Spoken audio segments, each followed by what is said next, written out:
Madam அந்த brush மட்டும் உள்ள எடுக்கல, ப்ரஷ் மட்டும் நல்லா ஸ்மைலி இருக்கு பாருங்க. இந்த பக்கம் லெஃப்ட்ல காட்சி அப்படி கண்ணுக்கு கீழே கொஞ்சம் கருப்பான இருங்க அவர் பார்த்து சொல்லுவார்.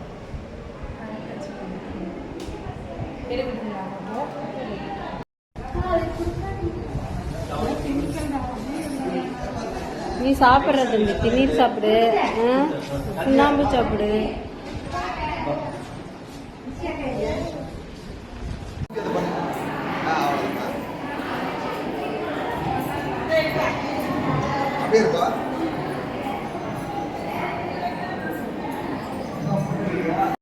அதெல்லாம் மேக்கப் எல்லாம் ஃபுல்லாக முடிச்சாச்சு. இப்போ வந்து நம்ம கிளம்பி கடைக்கு போயிட்டு கடையில் நிறைய வேலை இருக்குது. ஸோ லாஸ்ட்டு நாளைக்கு தீபாவளி, அதனால் சீக்கிரமாக போகணும் கடைக்கு.